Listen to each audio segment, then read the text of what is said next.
қаңтар оқиғасында Қазақстанның туын көтеріп тұрған белсенді Берік Әбішевтің басына оқ тигенде бүгінде 9 ота жасатқан оның жағдайы мәз емес. Ассалаумалейкум, ағайынды бауырлар, қазақ елі. Мен ақындар мен батырлар елінен ат жөнім Әбіш Берік Болатбек атайын деп, оян қазақ көтеріп асты. Өткізбе қараңғыда бекер жасты.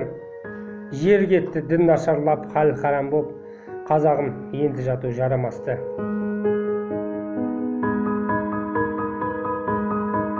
Енді жағдайым мәз емес енді.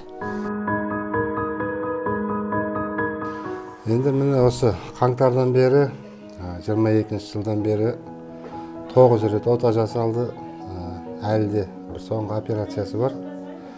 Соңғы операциясын сол енді күзге таман жасатамыз ба деген ойымыз бар. Әбішевтің 3 қызы бар. Үлкені Кәусар бізге әкесіне арнаған өлеңін оқып берді. Яқ деп бастайын, әке үмітін ақтайын, жақсылық үшін жара алған жан әкемді мақтайын. Қорғанымсың, орманымсың әкешім, ең ерімді, ең қайырымды әкешім. Амандығын қымбат кізге бәрінен, аман болшы бар арманға жетесің. Халық көмектесті, Аллаға шүкір, қазақ еліне алғысымыз шексіз. Рахмет қазақ еліне. Осы бісміллә деп осы қаңтарда оқ тиіп, больницаға түскелі бері көмектесіп, біраз ақша жинап берді. Операцияның 4-ін сол халықтың арқасында әтер өткіздік қой. Соңғы операциялардың бәрін Болат Абилов мырзаға рахмет, сол кісінің арқасы. Сол кісі ақшалай спонсор болып көмектесіп, сол кісі барлық несін қаражатын көтерді. Операцияға жатқан түрік клиникасы Сема дейтін. Соңғы 5 операцияның бәрін Болат Абилов мырзаға рахмет, сол кісі төлеп берді. Алғысым шексіз ол кісілерге. Әлі де көмектесем деп отыр, әлі де осы операциялардың несін төлеп берем деп отыр. Енді сол Алланың қалауымен ол кісіге рахмет.